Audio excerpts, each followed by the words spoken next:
Alors on va parler de Tisha B'Av, puisque c'est Tisha B'Av. Et pour cela, nous avons choisi une Gemara très connue dans Perek Nezikim dans Gittin, 55b, 56a, qui se pose la question pourquoi le temple a été détruit. Vous savez que notre grand problème, c'est de comprendre l'importance du temple, de cette destruction. Il y avait un très grand rabbin qui disait le grand malheur aujourd'hui, il ne faut plus pleurer sur le temple, il faut pleurer sur le fait qu'on ne pleure plus sur le temple. On a un manque de sensibilité de perdre qu'est-ce que c'était le temple, en quoi c'est important pour nous ce temple. Or le temple était un endroit magnifique, magique, où quand quelqu'un rentrait dans le temple, il n'y avait plus de questions, il y avait l'évidence de Dieu. C'est un peu, vous savez que les gens disaient que quand ils voyaient le Briskerov, c'est un très grand rabbin, quand ils voyaient le Briskerov, et ben toutes leurs questions tombaient, toutes leurs doutes s'évanouissaient, toute leur mesquinerie dans la vie, d'être jaloux, d'être frustré, tombait. C'est comme quelqu'un qui, Dieu préserve, est juste devant une salle d'opération où son fils est en train d'être opéré à la vie, à la mort. Il ne pense plus qu'à une chose, à prier que son fils soit sauvé, c'est tout. Le reste, il s'en fiche complètement. Mais c'est à l'encontre, le va et nous, quelqu'un qui gagne 10 millions d'euros au loto, au toto, il est content, il s'en fiche complètement, il ne va pas en vouloir à sa voisine qui n'a pas salué le matin. Il est vraiment aux anges. Et bien quand on rencontre des très grands de la Torah, on est tellement touché par leur grandeur, par leur vérité, qu'on devient meilleur parce que tous nos doutes tombent comme des écorces, toutes nos mesquineries s'évanouissent et on devient un peu nous-mêmes. On ressent la joie d'être nous-mêmes. Or, le Beth Amikdash était un endroit 1000 fois plus fort que ça. C'était la Shrina, c'était la notion de Shrina, la Shrina Shoah. Au point, où les gens aujourd'hui un peu abusent de ça. Vous savez que quand le Beth Alevi est arrivé dans la ville où il devait être rave, on raconte qu'une femme a dit « Tu viens me voir, on va voir le nouveau rave ?» Il dit « Mais non, j'ai déjà vu le nouveau rave. » Il dit « Mais non, mais c'est pas pareil, lui c'est un grand. » Elle lui dit « Mais non, mais j'ai déjà vu les rabbinim, ça suffit. » Il dit « Mais lui, il a la Shrina sur le visage. » Et l'autre femme lui dit « Mais le rave présent aussi avait la Shrina. » Il dit « Mais non, c'est une autre sorte de Shrina, c'est une Shrina beaucoup. » Donc aujourd'hui, les gens parlent de Shrina comme ça, à l'emporte-pièce. Même à l'époque du Beth Alevi, on portait à l'emporte-pièce. Mais ça nous montre qu'il y a cette notion qu'on peut rencontrer la présence divine dans la vie qui nous régénère, qui revivifie notre émouna, notre foi et notre joie d'exister. Or, le temple, c'était un endroit où, quand on arrivait là-bas, c'est ça qu'on a perdu. On a perdu le fait que Dieu réside parmi nous. Non, bien sûr que Dieu est partout, mais il n'est plus dans un endroit spécifique où c'était un lieu de rendez-vous entre les Juifs et d'ailleurs le monde entier, les non-Juifs aussi, pouvaient apporter des holocaustes. Il y avait une fonction universelle du temple, et c'était le lieu où tous les doutes tombaient, où la vérité resplendissait, et ça, c'est ça qui a été cassé, qui a été détruit. Au point où le Midrash dit que si les non-juifs savaient l'importance du temple, ils auraient mis des armées autour pour le protéger plutôt que de le détruire. Parce que c'était quelque chose de bénéfique pour l'humanité entière. Le temple étant une sorte de microcosme, de petit monde, où l'autel est comparé à des montagnes, où l'eau, les libations d'eau aux rivières, aux vins, aux vignes, le feu au soleil, c'était le monde entier. Mais c'est le monde qui était retraduit par la bénédiction divine. Ce qui fait que le monde entier profitait de la bénédiction du temple. On nous dit que les fruits n'ont pas le même goût. Les fruits, le goût de fruits s'est affadi depuis la direction du temple de Jérusalem. Le temple de Jérusalem avait la capacité de récupérer l'essence de l'univers tout entier, de le bénir et de lui donner toute sa clarté divine au-delà de sa clarté naturelle. Et ça a été cassé. Et nous, on doit comprendre sur quoi on doit pleurer, qu'est-ce qu'on a perdu et comment cette espérance peut ramener le temple. Alors, on a déjà fait un cours que vous pouvez regarder sur l'Espace Torah ou sur Kol Torah, sur les 3 semaines, où on expliquait l'importance des larmes, le processus des 3 semaines, etc. Ça, je ne referai pas le même cours, donc là, je veux, avec vous, plutôt étudier ce texte. Et on peut, bien entendu, compléter ce cours en regardant l'autre vidéo où nous parlons, là-bas, de façon plus longue, de la notion du péché cardinal, de qu'est-ce que le péché cardinal qui a amené à la destruction du temple. Alors ici, le texte nous dit comme ça, qu'il y avait une fois, texte célèbre très connu, que Akamsa ou Bar Kamsa, écoutons bien les noms, il y a une Akamsa ou Bar Kamsa, déjà les noms sont très ressemblants, ce qui est intéressant de voir. Il y a la seule chose qui est différente aussi, c'est le Aleph, Akamsa ou Bar Kamsa. Charouv et Yerushalayim. Ils ont détruit Jérusalem. Pourquoi? Pourquoi est-ce qu'ils ont détruit Yerushalayim? Il y avait un homme dont on ne connaît pas le nom. Un homme, Derachame Kamsa. Il aimait Kamsa. Il aimait beaucoup Kamsa. Ou Bal de Viva Bar Kamsa. Il détestait Bar Kamsa. Donc, un homme déjà qui aimait beaucoup un homme et qui détestait un autre homme. Et on voit que ces deux hommes, puisqu'ils ont presque le même nom, n'ont pas de grande différence. C'est déjà le début de la haine gratuite. Lui, je l'aime, et lui, je déteste. Ah, pourtant, ils sont pratiquement les mêmes. C'est comme ça. On voit. Et donc, pour le moment, ce qui est intéressant, c'est que cette Gemara nous dit que qui a détruit le temple? Akamsa ou Bar Kamsa. Mais Akamsa, il n'a rien fait. Puisqu'on dit qu'il y a un homme qui aimait Kamsa et qui détestait Bar Kamsa. D'accord? Or, lui et qui détestait Bar Kamsa. Donc, à première vue, on ne comprend pas pourquoi celui qui l'aimait est responsable. Puisque la Gemara dit que Akamsa ou Bar Kamsa ont détruit Jérusalem, ont détruit le temple. Mais un des trois protagonistes n'était pas du tout dans cette histoire. Puisque cet homme aimait Kamsa et il détestait Bar Kamsa.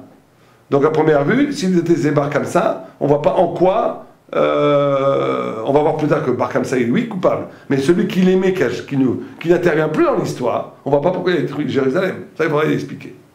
Donc, cet homme-là a fait une Seouda. Il a fait un grand repas, une grande fête. À Marley l'Eshmaï, il a dit à son serviteur, Zil Atili Kamsa, amène-moi Kamsa. Azil Atili Bar Kamsa. Il lui a ramené Bar Kamsa. Il lui a amené, erreur fatale, le serviteur, au lieu de lui apporter, de lui amener à la fête son grand ami, il lui a amené son grand ennemi. Ata Ishkiri de Hagitib, il a vu qu'il était le maître de cérémonie, a vu que son ennemi était assis à table. Amar le Mikde Ahou Gabra Bal de Veva, puisque cet homme me déteste. Deu Gabra Ahou, Mabaïtacha, qu'est-ce qu'il fait ici? Il n'a pas besoin d'être ici. Kumpuk, lève-toi, va-t'en. Donc tout le monde, le maître de cérémonie dit à son ennemi qui est venu manger chez lui, sors d'ici. Sors d'ici, on est ennemis, sors d'ici. Amar le Oil Vaïta, lorsqu'il a eu honte, il a dit, puisque je suis venu, Shavkan, Ve'adilechadme, Madeachle, Ve'chatine. Laisse-moi et je te donnerai l'argent de ce que j'ai mangé et bu. Ne me fais pas une honte. Amarle, alors, il a dit non. L'autre, il continue à négocier, il veut vraiment pas partir devant tout le monde. Amarle, Yavinelechadme, Palga, des Soudater. Je te donnerai la moitié de tout le repas, mais laisse-moi ici. Amarle, là. Il a dit, pas de non. Je te paye tout le repas, mais ne me fais pas une honte de m'expulser devant tout le monde. Amarle, non. Il a dit non.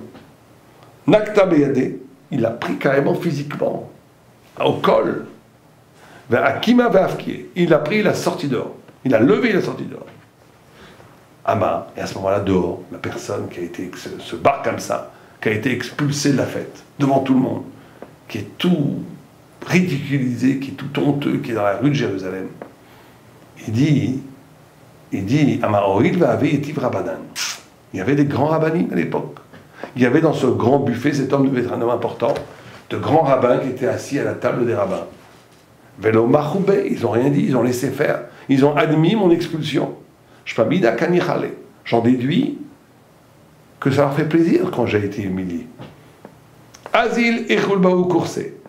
Bemalka, je vais aller diffamer sur le peuple juif, chez le procureur, chez le roi des Romains qui était là. Amarle le Keïsar. Amarle le Keïsar Mordo. Il a dit, il a été voir carrément l'empereur. Il a dit à Keïsar, il a dit au roi de Rome, à l'empereur de Rome, Mardou Becha Yehudaï. Ils se sont révoltés contre toi, les Juifs. Amarle Mir, même l'empereur romain a dit, qui te dit que c'est vrai? Pour moi, on ne va pas commencer à faire de la répression de tout un peuple si on n'a pas de preuves. Amarle Chadoulé, Korbané, envoie-leur un sacrifice. On va voir s'ils vont l'accepter ou pas. Azil shada beyade, aglat lata behade, de kaiti, shade bemoume, benis fataim, ve'amarle, bedukim shebe'ain. Il lui a envoyé un sacrifice au peuple juif. Et ce rachat, ce bar comme ça, a fait sur la lèvre une petite entaille, et certains disent dans l'œil, une petite entaille, qui pour les goïms n'est pas du tout, ne rend pas impropre le corban. Mais pour la loi juive, ça rend oui impropre au corban. Et donc, il a amené ce corban, ce sacrifice devant le tribunal du Beth Amikdash. Et ils ne savaient plus quoi faire. Ils ont très bien compris l'enjeu. Est-ce qu'on va faire le sacrifice de cette offrande royale, de cette offrande de l'empereur, ou est-ce qu'on va la refuser? D'après, elle n'est pas cachée. Oh, Amalé. À ce qu'ils ont fait, c'était où il a dit, mais Dourte est un endroit de les Didan. Avec Mouma, pour nous c'est une imperfection qui nous empêche d'offrir le sacrifice. Mais les Didéou, et pour les non-juifs, le Mouma, mais c'est pas un mom. Ça vous Rabbanan les croyez. Les Rabbanan ont dit on va lui faire le sacrifice. On va enfreindre à la loi, même s'il y a un moum, même s'il y a une imperfection dans cet animal, il vaut mieux quand même le sacrifier pour ne pas Mishum Shalom Malchut, pour la paix du royaume. Amar Leu Rabbi Zecharia, il a dit Rabbi Zecharia, Yomru Bale Moumim Krivim. Les Gabi Misber, si vous commencez à manigancer, si vous commencez à truander, à commencer pour des raisons politiques, à accepter un korban qui n'est pas à 100% cachère, les gens vont dire qu'on a le droit d'amener des korbanes impropres sur le temple. Ça vaut les mikatle. Ils ont dit alors on va tuer cet envoyé. Des lolazim lema. On va le tuer, on va l'enfuir sous la terre et personne ne va savoir où il est passé.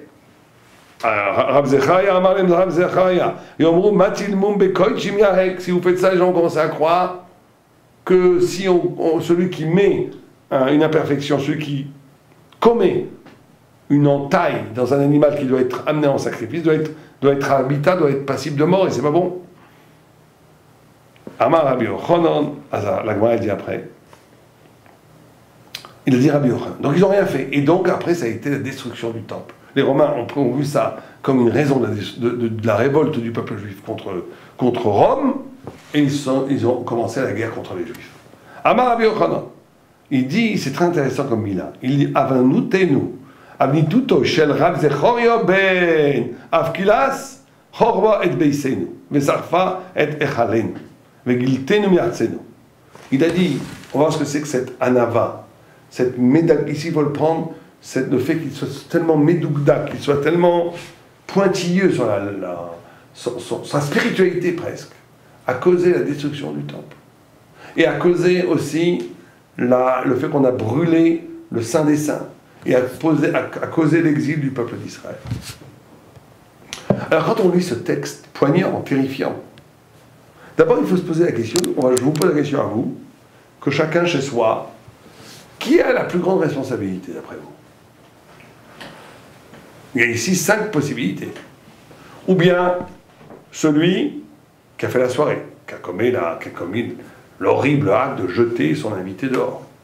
Enfin, pas son invité, mais son ennemi dehors. Est-ce que c'est celui qui a été jeté dehors et qui, par vengeance, a été dénoncé le peuple juif aux Romains et qui a causé la mort de millions de Juifs et la destruction du temple? Possible aussi. Est-ce que c'est, puisqu'on le nomme, celui qui l'aimait, comme ça? Celui qui l'aimait, qui n'est pas venu, qu'on n'a pas vu. Pourtant, la Gemara, elle dit, au début, que comme ça veut bar comme ça, Harvou et Yerushalayim. Donc, ça serait le responsable, mais il n'est pas là. Pourquoi? Quatrième, est-ce que ça serait les Rabbanan? Les Rabbanan, les sages d'Israël qui ont vu cette infamie de voir qu'on jetait un juif devant tout le monde et qui n'ont pas réagi? Ou est-ce que ça serait Rabbi Zecharia qui a été trop épalpel, trop pointilleux sur la loi et qui n'a pas eu l'intelligence suffisante pour sauver le temple en prenant la bonne décision? 5 possibilités. Si je vous demandais, prenez une minute, je vous demande de condamner une de ces 5 personnes. Lequel serait le plus coupable? En vérité, ici, on a les 5 éléments. Et vous savez qu'à Tisha il s'est passé 5 grands malheurs. Les 2 temples ont été détruits à 490 ans d'intervalle. puisque le premier temple a été détruit, et que 70 ans plus tard, on a construit le deuxième temple, et qu'après 420 ans plus tard, le deuxième temple a duré 420 ans, le premier temple 410 ans, donc entre le premier temple et le deuxième temple, il y a eu 490 ans qui sont écoulés.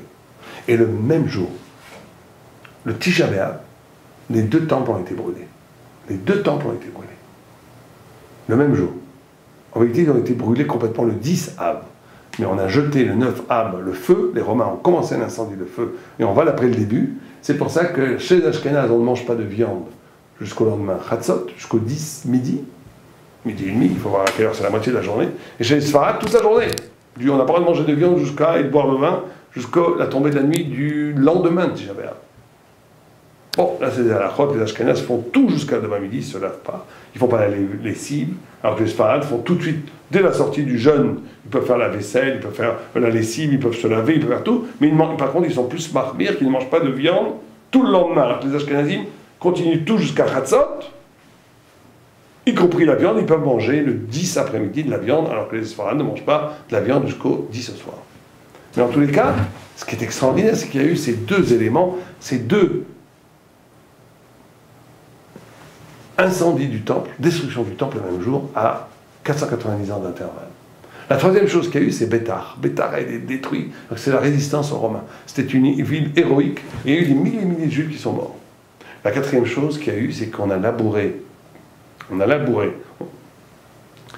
brûlé la Torah, de Moïse, et on a labouré le Har Zion pour le banaliser, pour dire que Har Zion était comme le mont Sion, le mont du temple, l'esplanade du temple, était comme n'importe quel endroit. 5 choses. C'est pas un hasard, ces 5 choses. 5 comme les 5 livres de la Torah, comme les 5 Chumashim. On voit ici quelque chose de très profond. Quelque chose a été cassé de Tisha B'Av, très très profond à l'homme. Alors on va voir que ces 5 choses, elles sont liées aux 5 intervenants ici, aux 5 personnages qui sont ici. Les deux qui se haïssaient, les deux temples qui ont été détruits, sont par rapport aux 2 personnes qui se haïssaient. Pourquoi? Parce qu'en réalité, la haine gratuite, qui est le premier tikkun, qui est la destruction, la raison, vous savez que le premier temple a été détruit à cause de 3 grands péchés, qui sont le meurtre, l'idolâtrie, et arayot, ça veut dire les dérives sexuelles, les interdits sexuels, adultère, homosexualité, inceste, toutes ces choses que la Torah décrit comme horribles, ta'ava, toeva, horrible, horreur. Ta'ava et Toeva, d'ailleurs, les deux en même temps, qui sont des horreurs au nom de Dieu, aux yeux de Dieu, et c'est ça qui a détruit le premier temple. Le deuxième temple a été détruit à cause de la haine gratuite. Mais ces trois choses-là, et la haine gratuite, sont en vérité la même chose, simplement la haine gratuite, elle est plus profondément inscrite dans l'homme. Parce que plus aérienne, plus abstraite. Toutes ces choses-là, le meurtre, l'idolâtrie et Arayot, sont en vérité la traduction d'un retour sur soi. Le meurtre, c'est quoi le meurtre? C'est que moi, que mon ego existe, quelqu'un m'empêche de vivre selon mon désir, je le tue. Comme dans la nature, l'animal tue l'animal. Ça veut dire qu'il n'y a pas d'altérité, il n'y a pas l'autre. L'autre, je ne lui laisse pas la place. L'enfer, c'est les autres. C'est dans le mot raecha, dans ton prochain, il y a le mot ra. Ra, ça veut dire le mal. L'autre, c'est le mal. C'est le mal parce qu'il m'empêche d'étaler ma puissance. Il est plus beau que moi, il est plus intelligent que moi, il a plus d'argent que moi, il m'empêche de posséder le monde entier. Donc il y a 2 solutions à ce moment-là. Ou bien de l'aimer, comme le passouk nous enjoint, tu l'aimeras. C'est-à-dire qu'au contraire, parce qu'il te casse dans ta toute puissance d'ego, tu rencontres une partie de toi-même qui n'est pas de l'ego, qui est irréductible, qui est divine, qui n'est pas comparable à aucune autre. Chacun d'entre nous a une parcelle de lumière divine qui le rend irremplaçable, qui le rend irréductible, qui le rend, c'est pas concurrentiel. Comme une jolie fleur n'est pas une belle tulipe, n'est pas moins ni plus belle qu'une belle rose, c'est pareil, c'est 2 choses différentes. Et bien chaque homme a cette partie en lui, c'est la partie divine qui est en lui. Mais tant qu'il est dans un rapport de concurrence avec les autres, il est dans un rapport de mort, de négation, où je dois, si c'est mon concurrent, je vais anéantir l'autre. Ça, c'est le meurtre. Et la paroxysme de ce Yetzirah, c'est de tuer l'autre pour lui prendre sa place, ou lui prendre son argent, c'est pareil. Ou lui prendre quelque chose, ou le détruire pour le détruire parce qu'il me gêne. C'est pareil avec l'idolâtrie. L'idolâtrie, c'est quoi l'idolâtrie? C'est de refuser l'altérité de Dieu Si le meurtre, c'est de refuser l'altérité de l'autre, le fait qu'il existe, et que cette altérité de l'autre me fait toucher à ma propre altérité. Quand je respecte l'autre, et j'admets sa différence, et j'admets même sa supériorité, et bien à ce moment-là, je deviens moi-même. Parce que je ne suis plus mis en concurrence. Il est lui, je suis moi, et c'est très bien. J'accède à ma vérité quand j'accepte l'altérité de l'autre. Et bien dans le rapport à Dieu, il y a la même chose. Quand j'ai un rapport avec que Dieu est radicalement autre, qui n'est pas un élément de ma maîtrise, c'est pas que je façonne des idoles dans la nature pour les aimer comme moi je veux les aimer. Être idole, ça veut dire servir à Dieu selon ma convenance. Malheureusement, même dans la Torah, on peut faire ça. Je veux bien faire la Torah, combien ça me rapporte? Ça me demande un sacrifice, ça ne m'intéresse plus. Ça, c'est l'idolâtrie. C'est l'idolâtrie. Je veux bien faire Shabbat, parce que Shabbat, c'est sympa. On est tous ensemble, la vie est belle, on peut se parler, il n'y a plus la télé, bon, c'est super. On fait un kilo, on mange bien, c'est sympa. Je veux bien faire Souka, c'est sympa. Ah, mais par contre, vous me demandez d'étudier la Torah, ou donner la Zaka, non, ça c'est pas pour moi, je ne veux pas, ça ne m'intéresse pas. Ça, c'est de l'idolâtrie. C'est-à-dire que je réduis la divinité à ma convenance. C'est le point central, le point d'équilibre, le point, la palpitation névralgique de l'existence, c'est pas Dieu, c'est moi. Là encore, c'est moi. Comme le meurtre renvoie à un ego qui nie l'autre, l'idolâtrie renvoie à un exercice spirituel qui est là pour m'aider. Vous savez, ce qu'on appelle le New Age. La spiritualité est là pour m'aider à m'épanouir, à m'aider à devenir moi-même. Il n'y a rien de pire, vaut mieux être Iloni. Vaut mieux être pas croyant que d'utiliser la spiritualité pour son propre bénéfice. Son propre bénéfice. Le troisième, c'est Arayot. Arayot, c'est les dérives sexuelles. Alors là, effectivement, c'est exactement la même chose. C'est-à-dire que le plaisir n'est plus dans un sens. Ça, c'est par rapport à soi. Si le meurtre est une trahison de l'altérité de l'autre, l'idolâtrie est une trahison de l'altérité de Dieu. Les mauvaises mœurs sexuelles sont une trahison par rapport à soi-même. Quelqu'un ne peut pas avoir d'estime de soi, quelqu'un ne peut pas avoir de grandeur de soi, quelqu'un ne peut pas être vraiment soi-même s'il n'a pas résorbé et réparé ses problèmes avec sa libido. C'est très intéressant de voir que dans Sanhedrin, tous les psukim qui sous-tendent la légitimité du juge et du prophète en Israël sont pris du texte de Shir HaShirim, sont pris dans le Cantique des Cantiques, un texte qui parle de la relation amoureuse, charnelle entre Dieu et Am Israël, et dont certains pasouks sont magnifiques de beauté sensuelle, pour bien nous montrer que ne peut être juge que celui qui a sanctifié sa sensualité. Quelqu'un qui à l'intérieur, soi-disant, il connaît la loi, qui à l'intérieur, il est complètement pourri dans ses frustrations, dans ses besoins, dans ses désirs qu'il n'a pas réglés encore, il ne peut pas dire la loi d'Israël. Et donc, là encore, c'est refuser l'altérité de soi. La licence, c'est de détruire ce qui est en soi. Et ces trois choses-là détruisent non seulement l'image humaine, détruisent l'image du Tselem Elohim, détruisent la présence de Dieu sur terre, animalisent le juif, le rend naturel, et donc cette naturalité efface le lieu du temple qui était l'antinaturel. Le lieu du temple étant la révélation divine sur terre, étant le dépassement de la nature. Dans le deuxième temple, c'est la haine gratuite. Mais la haine gratuite, c'est exactement pareil.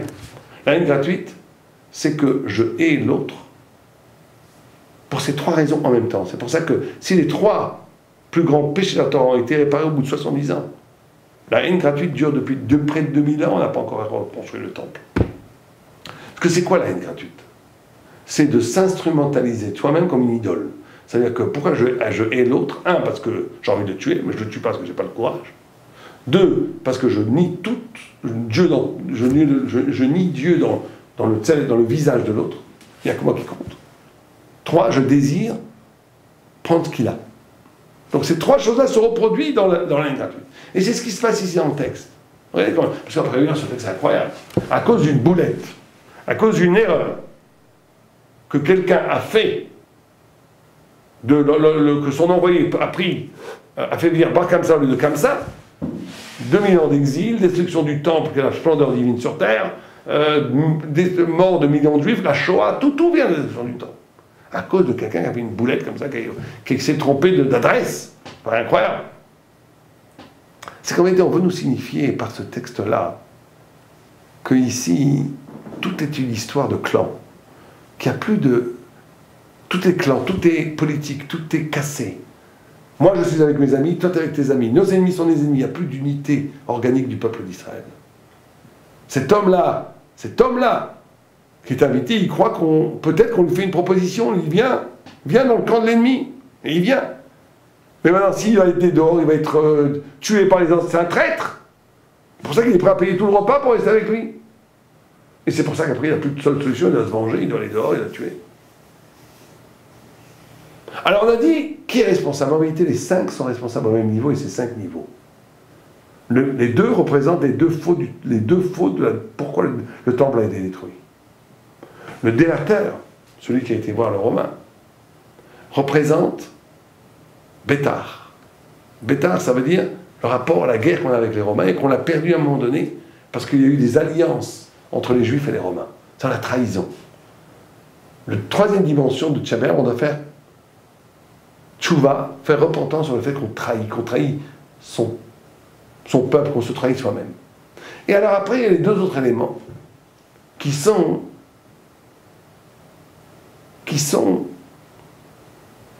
comment ça se fait que les sages n'aient pas réagi? Et comment se fait-il qu'on accuse Zecharia de ne pas avoir fait le bon choix? Et là, on est dans une autre dimension de Tchabéer. C'est quand on dit qu'on a labouré l'endroit où l'esclavage du temple, c'est une façon de banaliser, de dire que ça devient normal. Ça devient le lieu du temple, qui est le lieu de fracture de l'être, une sorte de trou dans le monde pour laisser apparaître Dieu. C'est devenu une mosquée, c'est devenu quelque chose de banal, c'est devenu l'esplanade du temple où les touristes avec leurs chapeaux et en short vont balader, ce qui est une horreur absolue. Cette banalisation, elle s'est faite, c'est ça la non-réaction des rabbinim. Que les rabbinim étaient là-bas et n'ont pas réagi, c'est la banalisation. C'est-à-dire à un moment donné, le rave lui-même se trouve intégré dans le système social, se trouve intégré dans le politique, est obligé de faire des campagnes pour être le grand rabbin d'Israël, est obligé de manœuvrer, de manigancer pour avoir un poste de rabbin quelque part. L'horreur. C'est-à-dire qu'à un moment donné, on tue la transcendance. La transcendance elle-même devient un des rouages de l'immanence. Ça, c'est la 4e raison de la destruction du temple. C'est que si la Torah est instrumentalisée pour devenir une des institutions de la société, encore une institution de la société, comme chez les Goïms, il y a l'Église, on a besoin de religion pour que les gens soient plus moraux et qu'il y ait des représentations spirituelles qui apaisent la société. Dès qu'on est dans cette logique-là, c'est une banalisation, une désacralisation, une profanation de la hauteur de la spiritualité. Et ça, c'est la responsabilité de ces rabbins, qui ne sont pas les plus grands rabbins de l'époque, parce que les Gdolim, c'est toujours des tzadikim. On va dire c'était sûrement des rabbins importants, mais pas des Gdolim. Mais qui ont fait la faute cardinale de ne pas réagir, de ne pas être cette capacité d'indignation, cette capacité de s'indigner, de dire je peux perdre tout l'argent au monde, je peux tout perdre, je m'en fiche, je ne peux pas laisser passer une injustice sous mes yeux. Cette capacité chevaleresque de ne pas penser à soi face à l'injustice et face En Chochma Lifnei Hashem. Parce que quand on bafoue la volonté de Dieu, on doit se lever, de dire, faire une macha, de dire je ne suis pas d'accord à ce qui est fait ici. C'est contre la volonté de Dieu. Et quand on ne fait pas ça, on s'y associe. Et quand on s'y associe, ça veut dire qu'on associe sa fonction de Rav, sa connaissance de Torah, au mécanisme mesquine de l'être. Et c'est la destruction la plus fatale de la Torah. Donc responsabilité énorme de ces rabbins qui n'ont pas réagi. Et après, on arrive à celle que la Torah a été brûlée. C'est une sorte... Dans la Torah elle-même, là, ce Rav Zecharia Mistama, c'était un gadol, un très grand. Et lui, il s'est trompé. Et là, c'est très très subtil. Parce qu'en vérité, il a raison. Il a raison. On nous a appris, nous, toujours, et on apprend, et on étudie cela, que la Torah ne peut pas se plier aux circonstances politiques. Que la Torah ne peut pas prendre en compte des éléments occasionnels. Il a dit, est-ce que on va, parce que l'empereur nous envoie un cadeau, on va sacrifier sur l'autel un animal qui a un moum, qui a une imperfection, qui qui a une anomalie. Non, on ne peut pas le faire. On doit faire la halakha, la justice, la vérité. On va dire, on va tuer celui qui avait pour... Non, non, on n'a pas le droit de tuer les gens comme ça.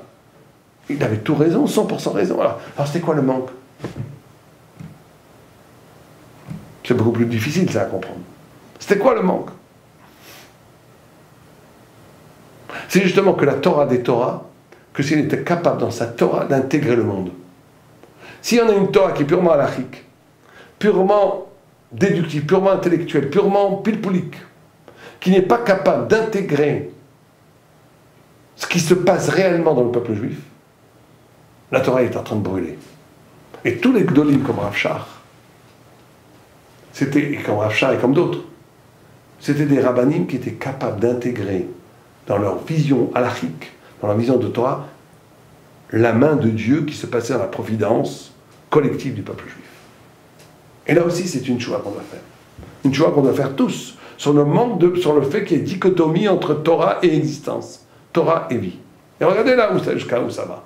Parce que ce sacrifice qu'on a envoyé, c'est un sacrifice où on nous dit il était pas cachère pour le peuple juif, il était cachère pour les païens. C'était une petite... Regardez, le Maharal de Prague nous dit c'était ou les lèvres ou les yeux. Ou les lèvres, la bouche ou les yeux. Comme pour nous signifier que tout problème était entre les lèvres et les yeux. Pourquoi? Vous savez que si vous prenez le Echa qu'on va lire à Tchabéa, Echa, le livre des Lamentations, il y a 5 chapitres, encore une fois 5, comme les 5 livres de la Torah. Et dans 5 chapitres, vous avez 22 versets. Et dans chaque verset, le premier verset, c'est Aleph, Bet, Gimel, 22 comme les 22 lettres de l'alphabet. Et dans chaque verset, vous avez Alpha, Beta, Gimel, Aleph, Bet, Gimel, Dalet, et l'alphabet parfait dans le premier verset. Dans le premier chapitre, dans le dernier chapitre, c'est Meboulbal. Dans le deuxième, troisième, quatrième chapitre, vous avez aussi ça, Aleph, Bet, Gimel, Dalet. Simplement, il y a le P qui est avant le Aïn. Le P, la bouche, en hébreu, qui est aussi une lettre de la Torah, P, qui a pour valeur numérique 80, est avant le Aïn, qui a pour valeur numérique 70. Aïn, c'est les yeux. Et la Gemara dit que les Meraglim, et aussi il s'est passé que les Meraglim,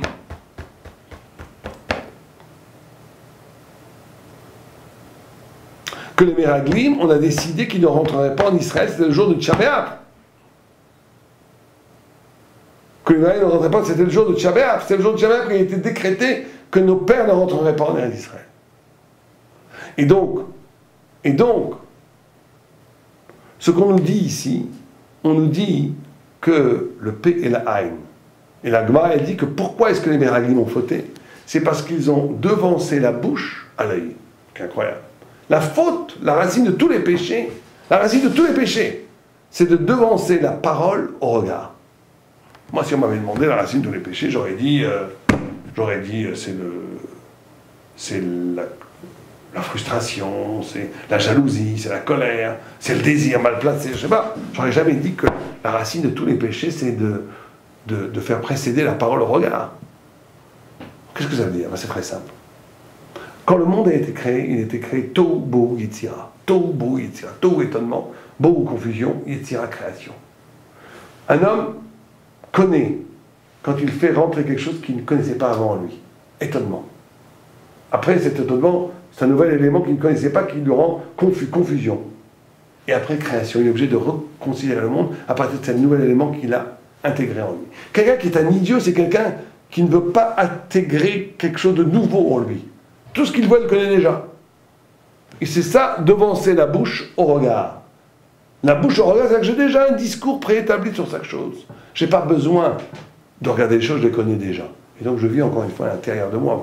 C'est la traduction cognitive de du meurtre, de l'idolâtrie, du znout et de la haine gratuite. C'est-à-dire que je connais déjà tout, je suis moi la propre source de mon savoir. Je n'ai pas besoin d'intégrer quelque chose qui n'est pas moi. Mishum Sheikh Dimou P la Aïn. Et dans les 3 chapitres, 2e, 3e, regardez dans les chats. Vous avez le P qui est avant le Aïn.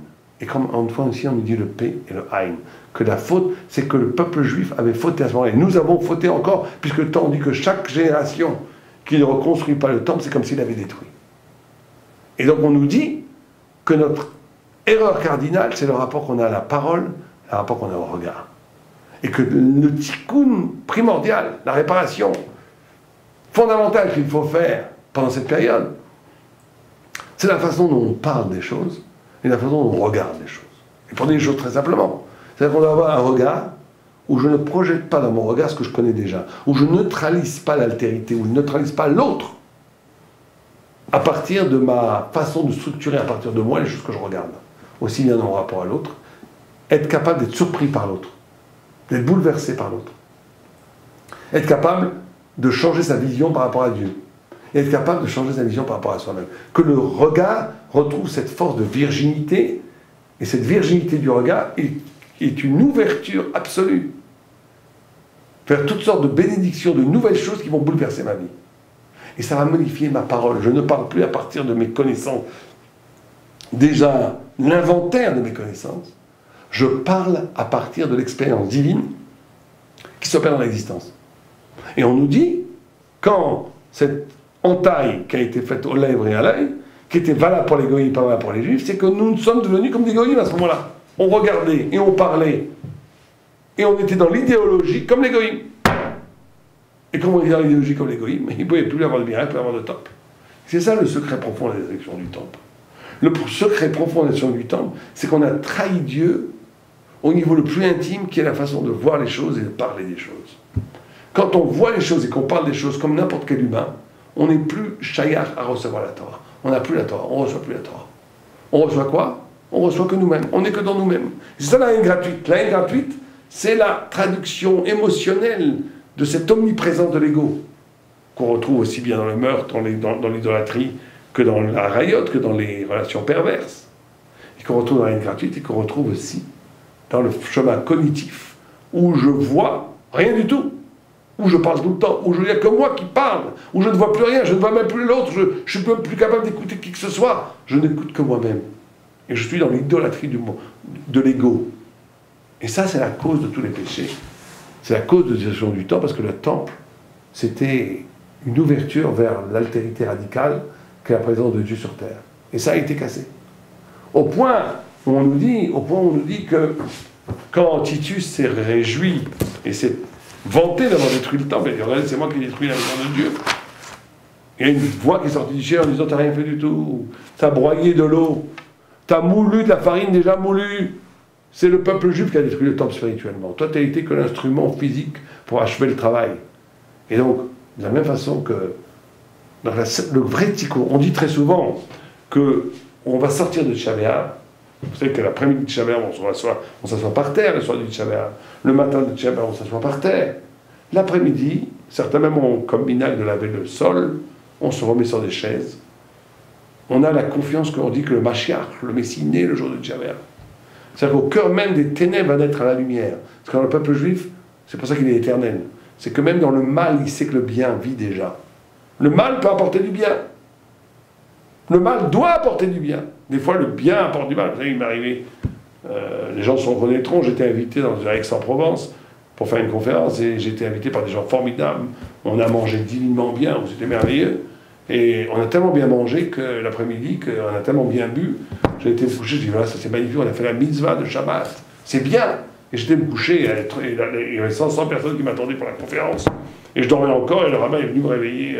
Le rabbin est venu me réveiller pour et j'ai dit aux gens, voilà, des fois de quelque chose d'extraordinaire peut sortir un problème. Et c'est vrai qu'il faut savoir que le bien et le mal sont pour eux. Du bien peut sortir le mal, du mal peut sortir le bien. Faites très attention, quand tout va bien, hein, c'est à ce moment-là qu'il faut se méfier. Ça peut amener du mal. Et quand tout va mal, il faut savoir que le bien va sortir. Pourquoi? Parce qu'en réalité, il n'y a pas de différence. Tout vient de Dieu. Au niveau de Dieu, tout est un. Et nous, on vit des facettes de cette révélation. Mais tout est un. Et donc, le jour de Tisha B'Av, qui est le jour le plus sombre de l'année, c'est le jour où on pleure sur la destruction du temple. Où on pleure que par notre indifférence, notre bêtise, on a détruit la vitrine directe du rendez-vous avec Dieu quotidien. Mais on sait que de ce mal-là va renaître quelque chose. De ces ténèbres est née aussi une réflexion du peuple juif, une intériorisation du travail divin. Parce qu'avant, à un moment donné, le travail du temple était une sorte de rituel extérieur qui ne parlait plus au cœur de l'homme. Le fait d'avoir détruit ce temple nous a donné envie de redécouvrir une relation à Dieu plus intérieure, plus intime. et qu'à partir de cette flamme intérieure et de cette intimité avec Dieu, on va pouvoir, si Dieu veut, toutes les petites pierres lumineuses dans le cœur de chacun vont construire, si Dieu veut, plus tard, le temple de Jérusalem. À l'œuvre avec nous. J'espère que ça sera cette année, avant qu'on n'aura même pas besoin de faire Tchave B'Av aujourd'hui ou demain, et que le Mashiach viendra, et qu'au contraire, le Tchave B'Av sera un jour de grande fête et de grande festivité. Amen, Keneratson.